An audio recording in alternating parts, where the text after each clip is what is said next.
Welcome to the All Things Energy podcast. This is Josh Allen, your host. We're here to power up your understanding of the energy industry with some electrifying topics and some stellar guests. So we're jumping right into it.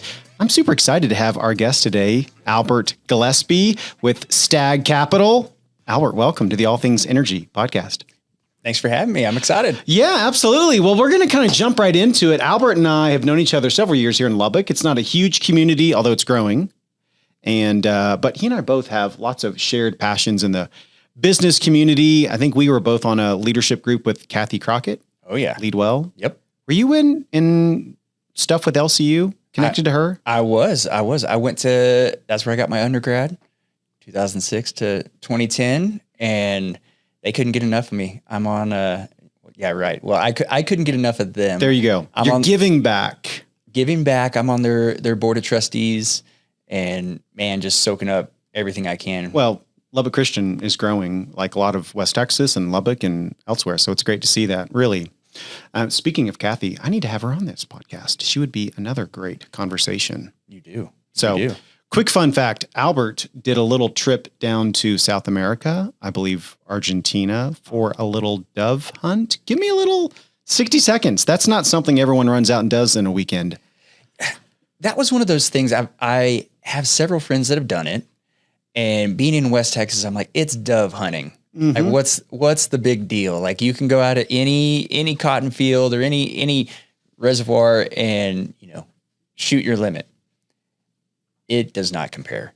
Yeah. I mean, you shoot, I can't remember. I think I shot like almost 2,000 birds. 2,000. And which sounds like what is wrong with you sociopath? But those particular, there's dove, parakeet, and pigeon. They have a different breed of pigeon, but all three of those breed 3 times a year there. Wow.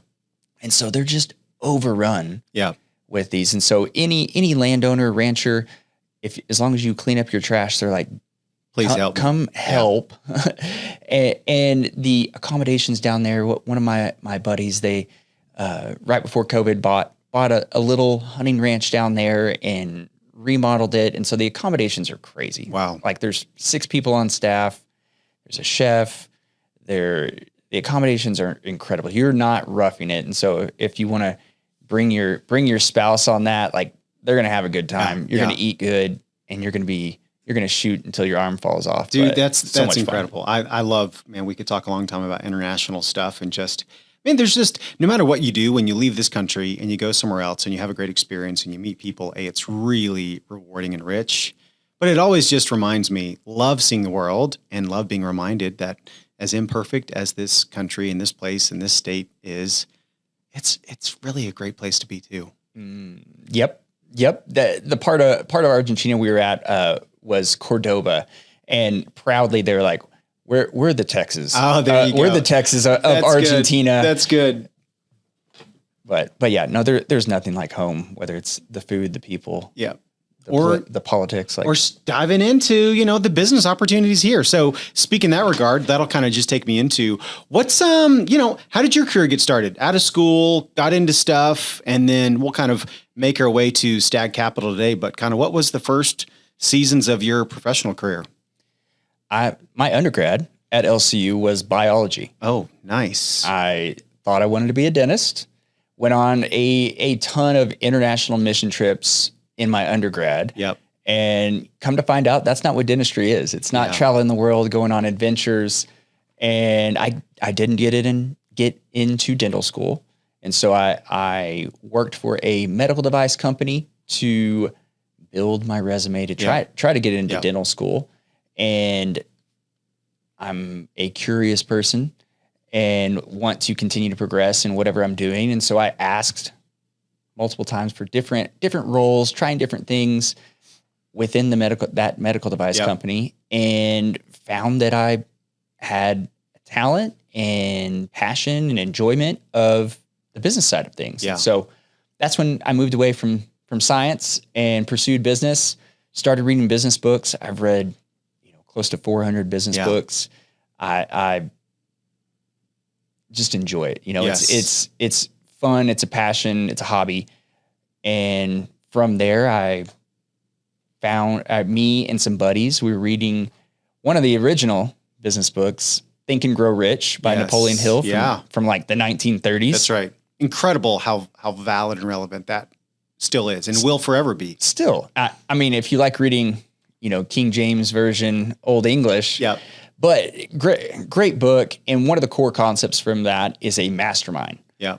And so we formed a mastermind group, which is a group of like-minded individuals that kind of meet regularly to set goals and hold yourself accountable to what you say you're going to do. And so started out as a get out of debt club. We were all big Dave Ramsey disciples. Yep. And from there, we all got out of debt. And then that group became a small business incubator. Yep. So started flipping houses, buying duplexes with one of my buddies, Tanner Noble. And through that, really got exposed to different areas of real estate. I went back to school, got my MBA. Tanner was a finance major. He was a full-time realtor at the time. And we kind of stumbled into apartments. Yeah. And so we met with the broker, half joking at the end of the meeting, saying, man, we'd like to buy an apartment. Didn't know how we're going to do that, what that meant. And him being a good salesman was like, well, I've got this 16-unit townhome. You guys should take a look at it. And so we brought that to our mastermind group, and everyone looked at us like, what is wrong with you? Keep flipping houses, buying duplexes, like that works. Yeah. Your mind can envision that and picture that. All of them thought I was crazy except one guy who was a personal trainer, owned a CrossFit gym. Yep. Steven, right? Steven. He was my first CrossFit coach. Really? Yes. Really? Absolutely. You had enough of them, you moved on? I was getting too old for all the CrossFit movements, all the, muscle ups and the things that cause your shoulders to pop out of socket and so forth. So I had to graduate onto a less impactful exercise. That's a young man's game. But yeah, Steven, and he had some personal training clients that he was like, man, they're in oil and gas and they've got a private jet. So I think they have money. Yeah. Maybe they could be investors in that. And really just got our minds together and really all of us have such different personalities. And so we just really saw the mastermind at work. Yeah. Getting creative, figuring out how to solve problems. And so we bought that first deal. All of us put our life savings into it. Our spouses are incredible and trusted us. And, we busted our tails nights and weekends. We all had full-time jobs and we busted our tails and grinded and sold that deal 13 months later. And everybody did really well. Yep. And then your mind sees that you've done something, you've done what you say you're going to do, and you kind of get to that next horizon and your mind lets you think a little bit bigger. And so slowly but surely we went a little bit bigger. Yep. We bought a 40 unit, then 100, then a 200, then a 300. And all throughout that time, all three of us are constantly pursuing better and growing. And how do we get more excellent at this? Yep. And so we've gotten super plugged into the apartment association, super plugged into LCU, and continuing reading, continuing to learn and perfect and improve our craft. And so we've done that for a decade. Yep. And this is not dentistry. It's not what 18-year-old Albert thought he would be doing, but through trying things and figuring out what I enjoy, what I don't, what I'm passionate about, what I'm not, I found something that is a good use of that. It looks like me being a good steward of what the circumstance and talents that God's given me. Yep. And I hope to be doing it till I'm in the grave. I'm going to pick at a couple of things you said, because one of the things I love about this podcast and what we try to do and I try to do is to really drop some what I'll call professional development growth tips, thoughts for any type of audience that's listening. And a couple of things that I heard that I think is so valuable and important for I'll say any generation to pay attention to, but I'm specifically speaking to this 20-something generation that feels enormous pressure and stress to figure life out, do what they're going to do, get their whatever it is going. And I think some of it is a little bit misleading in the Instagram world of have it all today and figure it out by the time you're 22. And if you don't, you've ruined your life. And what I heard you saying is you went down a path, obviously academically, biology, and that didn't line up. The door didn't open. And to a lot of people, it would have been, and certainly probably to you, a lot of disappointment. But you made a decision. You used the word curiosity, which I love. That has been an earmark of my life, is to follow curiosity. If I could plant a seed inside of a lot of people, it would be just be curious and ask and inquire. And so your curiosity took you down a path you didn't expect, i.e. begin to open up some doors, and you begin to feed your mind with ideas, thoughts, education, people, masterminding. And I just think in this world of have it all today, you didn't get it all in one day. It took months and months and years of planting into and trying and failing.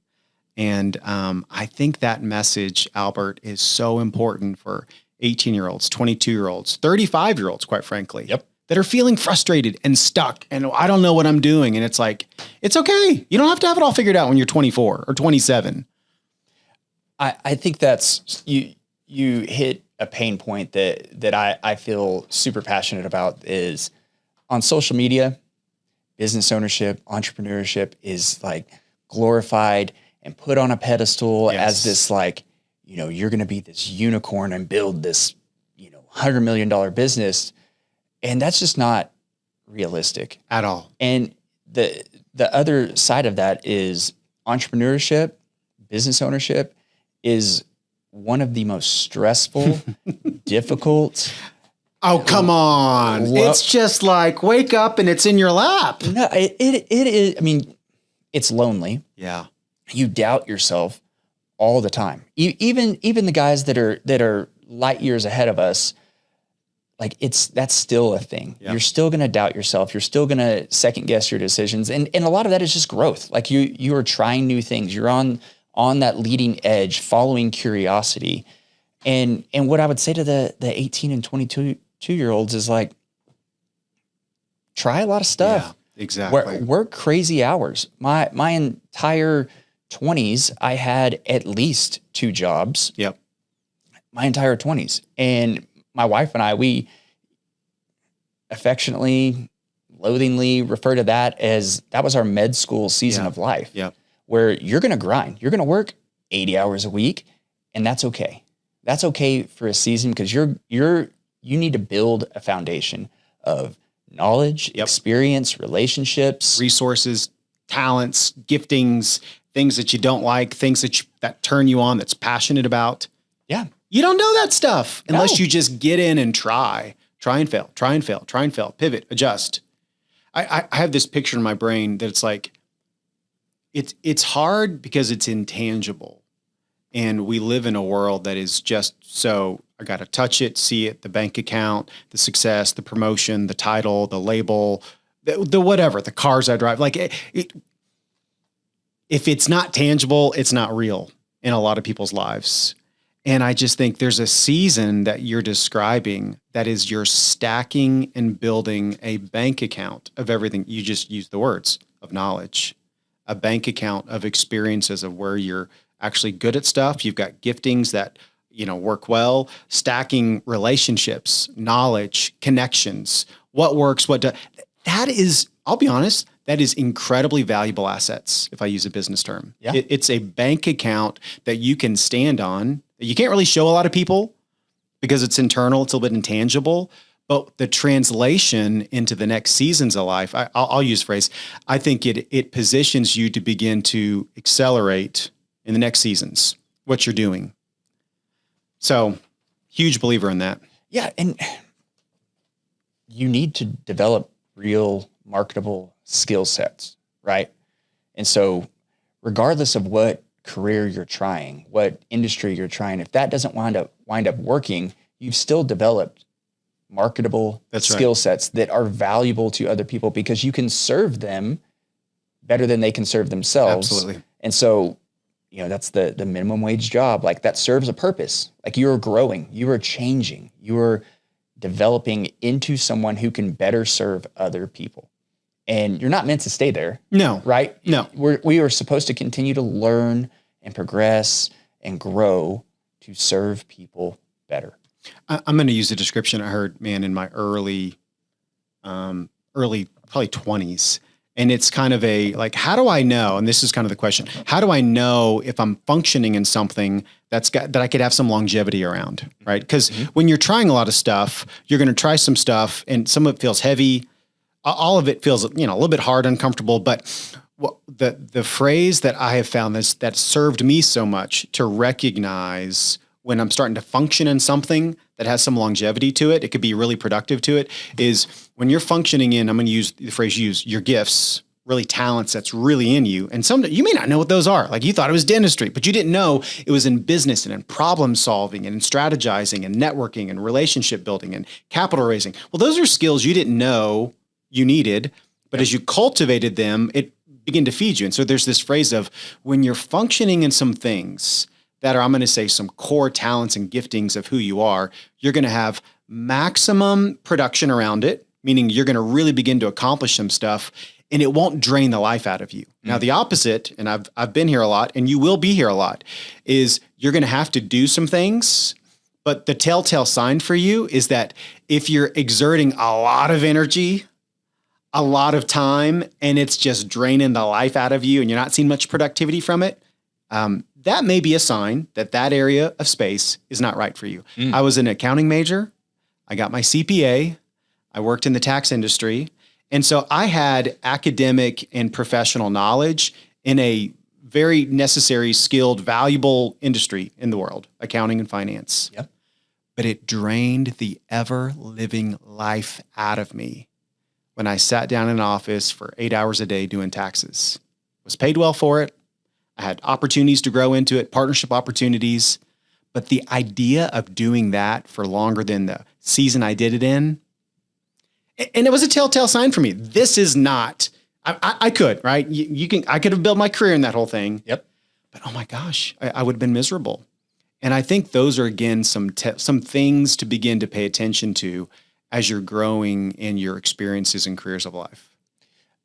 I would add to that, there are seasons that macroeconomically, bigger picture, are harder than others. And we're in one right now. We're in one right now. And growth, I will always continue to pursue more and more self-awareness because I am flawed. I am a sinner. I am so blissfully unaware of myself often. Yep. But pursuing self-awareness, there is discernment in that over time where you can discern, is this just a hard season? Yep. Or is this something that I'm not gifted and isn't where I need to be? And that just takes reps. Yep. Time, discernment. Yeah. Again, we could talk on this thing for a long time because it's deep in us, but it's like you can't fast forward through seasons. Now you may try to, but it'll burn you. It'll absolutely burn you. And so being willing to persevere, which is a word we don't like to dwell upon. I don't want to persevere. I don't want to sweat. No, it's really valuable. So I'm going to shift and kind of ask this question. In the opportunistic world and how you look at it, tell me a little bit about, Stag Capital. Tell me a little bit about what opportunities are exciting you in your world and maybe as it relates to West Texas, or just, the economy in general. Yeah. So we've had quite a few developments in really just macroeconomically putting pressure on our industry and what we do. It requires you to innovate. Yes. And so in the last year, we've started a couple of new ventures. We've started Stag Capital is a private investment firm that we invest in commercial real estate, mainly multifamily apartments and in industrial real estate, as well as operating businesses. pause there. Yep. Our investor pool is our friends and family investors. Yep. That are typically business owners that have built amazing, successful companies who have an expertise that they've developed for, decades, 20, 30, Yep. 40 years. Yep. And through those relationships, as they grow their companies, as they grow through acquisition of other companies, we have been able to become a strategic partner with them. And how can we help Yeah. pour gasoline on that fire and be strategic capital for them to grow? Organically exploring that, Tanner went and got licensed to be a business broker. Yep. And so last October, we opened up the West Texas office of Transworld Business Advisors. And that is a business brokerage to help business owners buy and sell businesses. Yeah. Whether you want to grow through acquisition or you're 60, 70 years old and you've built this baby for 30, 40 years, you want to have an exit. You want to have a plan. And really we have a heart for that because, all three of us, our dads are entrepreneurs, business owners. My dad has a plumbing company and his plan is to work till he's in the grave. Yeah. Which that's my plan too. I think God made us to serve. Yeah. But I have a heart for those plumbers that they're just going to shut the doors when they're tired. Yeah. When they can't anymore, when their bodies are beat up and they can't. So we have a heart for that. And I don't want to see that. And also 10 years ago, 60% of the small and medium-sized businesses were owned by baby boomers. Yeah. Okay. The youngest of them just turned 60 this year. Yeah. Now, fast forward 10 years, and now 50% of both businesses are owned by boomers. And so every day there's 10,000 baby boomers that are retiring in the U.S. And if 7-8% of them are business owners, that is a ton of businesses that are either closing their doors or transitioning in some way. And so a lot of West Texas towns and businesses, their only exposure to buying or selling a business is through private equity out of Chicago or New York, where they come in and they're these vultures that kind of bring all the office into their back office in Chicago and lay off a bunch of people and restructure and really impact a town. And what we want to do is build this ecosystem in West Texas and Eastern New Mexico of attorneys that are specialized in that, of lenders that get the game, and buyers that are local and care about the communities, where you don't have these transient workers who don't care about the community. You're not just stripping the assets out, trying to create a gain for it and, caring nothing about the people, the staffing, the employees, or the legacy. Yep, exactly. And so we've started that, and there's a lot of momentum and exciting conversations that we've had around that. And to support that, we started Stag Business Coaching this January this year. And initially it was a lot of these business owners need to make these tweaks to make their business sellable, to make their business marketable. And so it was coaching to help them bridge that gap, to get the most value out of their company, but really to make it to where someone else could step in and continue running it. The thing about that is when you create this healthy, stable, marketable business, it's a lot of the same things of what does it look like to run a successful business. That's right. And so our business coaching isn't just for those looking to sell their business in the next year, but it's also for the startups, the business owners that feel stuck in their business. It's coaching that gives them the tools and a curriculum to bridge that gap, to go from the solopreneur to the business owner who can make an impact of doing what they are gifted to do. Well, and you and I have had this conversation around this business coaching and really trying to help position both existing businesses that, may be running themselves for years, or those businesses that are looking. How do you strategically position yourself? And I love this so much, and this probably goes back to my accounting and financial background, and that is, how do you make it easy on the transaction, on the people connected to a transaction? an acquisition transaction? How do you make it easy for them to evaluate the opportunity, the financial risk and reward? And then how do you help a business owner tweak their existing business so that the valuation can increase? How do we make subtle adjustments to financial reporting? How do we make subtle adjustments to the way that we operate so that we can increase net income or increase revenue or decrease expenses? Mm-hmm. Because, as you know, most valuation methods are going to be driven by what can you prove, report, and document as far as net income and EBITDA multipliers. Yep.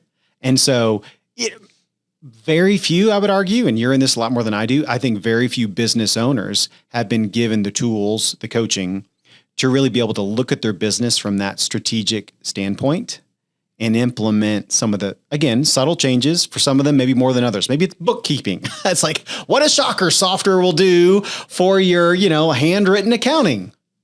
Exactly. And that's the part where you feel for the business owner, because they're excellent at what they do. If they're a tradesman, they're an amazing plumber. They're an amazing machinist. They're really good at that. They've sought out training. They've done so many things to build excellence.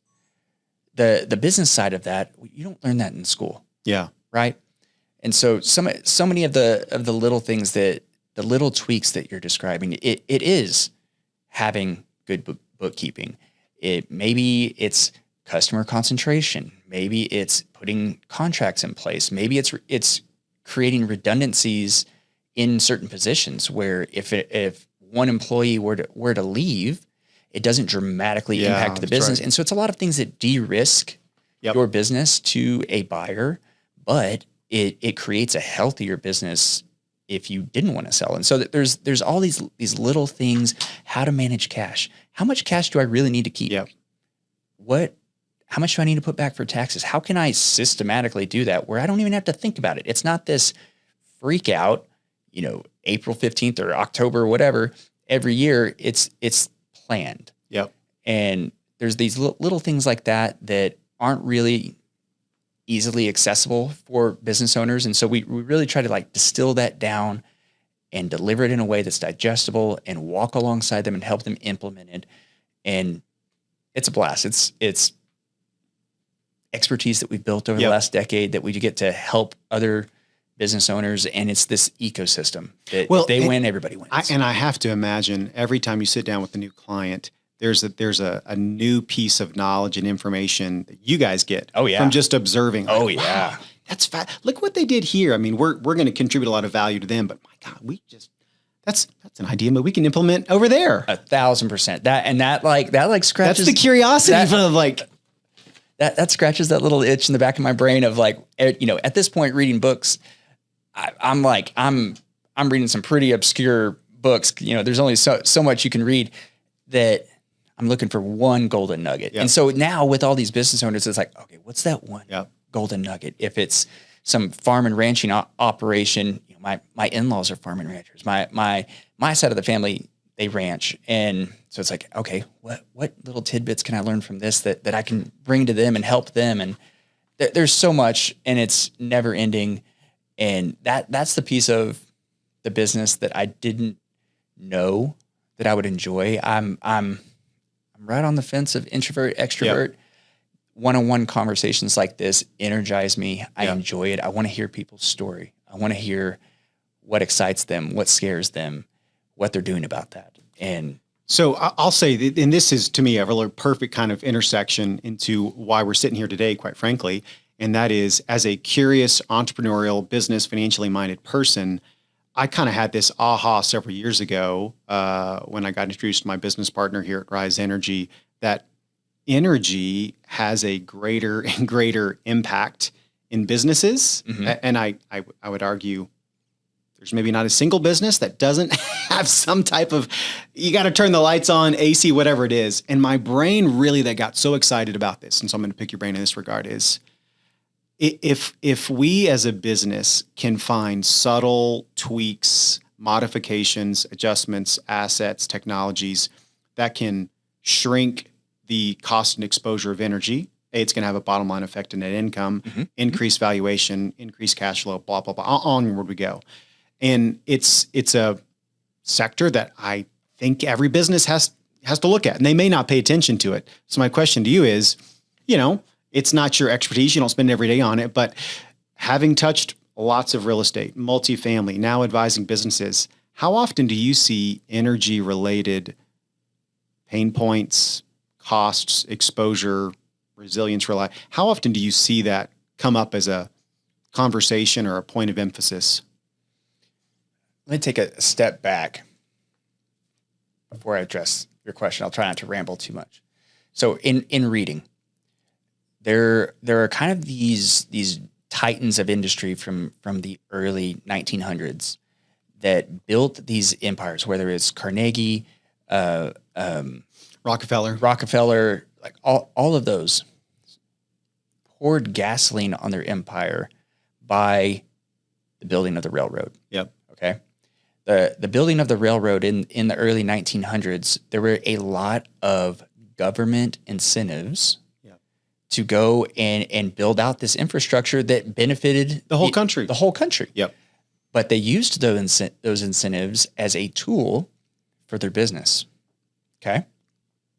There's been multiple iterations of that, whether it was, the telephone, whether it was electrification of the entire U.S. Like there's so many different iterations of that. I think right now, what is the government? What is the biggest government incentive program right now? And it's renewables. Okay. So I think it is a tool. I haven't figured out quite how to use it yet, but I think it is a tool to pay attention to. The tax code, like it or not, is written to incentivize the private sector to do work that benefits the public. Yep. And so the government is incentivizing that. They want us to provide housing. Here's a tax incentive. They want us to provide energy. Here's a tax incentive. And so it's a carrot, right?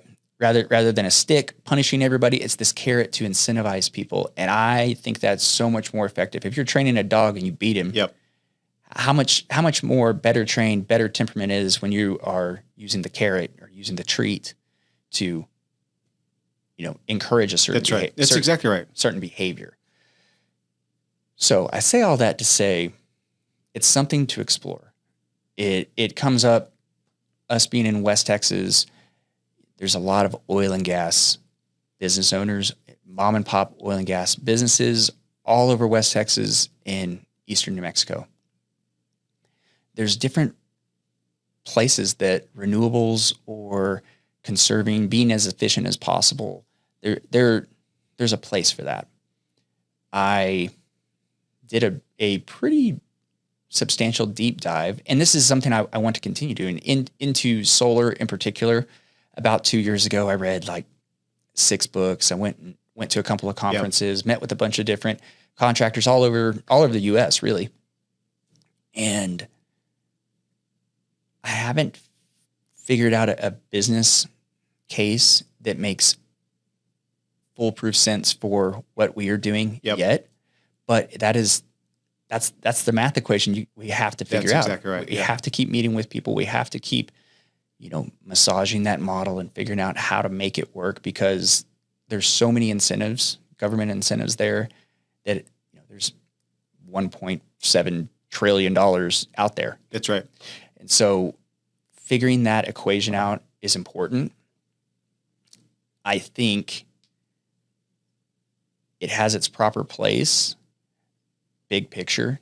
There's only so many raw earth materials available right now that we can electrify everything. And so I think, oil and gas, natural gas, whatever, like that will always have its place. And renewables also have theirs. And we're not where we want to be yet. And so I think it takes continuous conversation, openness and conversation, curiosity, and it has its place, but I don't know exactly what that looks like yet. Well, and I think this, I'm more knee deep into the renewable space, clean energy space. And I would even say a year and a half ago, there was a lot more emphasis on our team on really finding where the solar energy asset can be most deployed, maximize the return, efficiency, et cetera, et cetera. But I'll just say this, in the last year and a half, just even our own team, we'll always have, the tools and resources to deploy solar, and it's going to have its places. But there's been such a dramatic shift in incentivizing and maximizing the battery asset. And I've made the argument, and I feel pretty confident in saying, I think the battery technology, the large scale battery, the medium scale battery, the utility scale battery, will probably have the biggest impact for energy related, both from the grid standpoint, but I'll give you a quick little example right now. And this is where super interested in trying to help businesses understand this. And that is, we can now go to a business and say, hey, how about we lower your cost of energy by 15 to 30%, right? Now, depending on who you are, energy may be a 5% of your total budget, 2%, maybe 15% of your budget, right? It just depends. Energy may be a big portion of your budget. So if we can shrink that by 15, 20, 25, 30%, that's a pretty significant bottom line additive, multiplier factor to it. Well, how do you do that? Well, what's super fascinating now is that we're going to go with the business and say, hey, our team is going to pay for, invest, own, and install a battery on site to your facility. And we're going to pay you several $1,000s a year, guaranteed lease payments, so we can have a parking spot. Do you have a parking spot that would possibly not be used that we can drop a battery system on? Maybe 2 parking spots, depending upon the size of the battery system. And in exchange for doing that, we've got several things that we can bring to your business. One is we're going to pay you several $1,000s a year for the lease of that parking spot so the battery can be there. You have no cost for that battery. We'll pay for it. But by allowing us to have a battery attached to your facility on its own meter, now we have behind the scenes an energy trading desk that's going to use and monetize that battery. And when energy prices are high, that battery is going to be discharged to the state.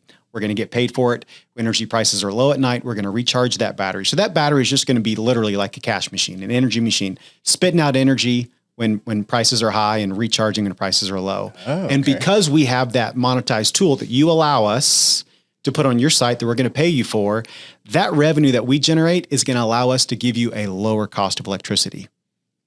Okay. I have a million questions. Okay. So this battery is on site at whatever business, and you're recharging it at night from the grid when electricity cost is lower. That's right. And then shooting it back into the grid when prices are more expensive in the afternoon. Yeah. Okay. And so we're going to control that with our energy partners. Okay. And, quite frankly, from a business opportunity standpoint, the return we make on that battery, because the government gives us massive tax incentives to install those batteries. Yeah. But what we can give to the business is really kind of a couple things. We'll just give you a lower cost of energy. We'll lock it in for 10 years. Like if you go out to the markets and you try to go do an energy price right now, they might give you a good deal for a 2-year, 3-year, we'll give you a 10-year contract. So depending on the length of your business, that may be attractive. Well, also, and this is a little less critical here in West Texas, but if you're down near the Gulf, Houston, anytime there's a power failure event, a grid outage, a weather event, you've got a battery that whatever energy is left in that battery, you have access to it. And when it recharges at night, you have access to it. So in power failure events, you now potentially have some additional backup power that you didn't have to pay for. Yeah. We own that, but it's connected to your site, so you have access to that. And then if you're a business and you want to own an energy asset, okay, great. We can go into partnership with you. And now you can help pay for and own that asset, generate a return on that investment, as well as have the lower cost of energy, guaranteed lease payments. So again, just a shift in the last year or so is huge. Looking at a new asset in the renewable space that allows us to bring several, I think, attractive solutions to businesses, organizations, churches, nonprofits. That is a huge change in the last 18 months. Yep. And so what is a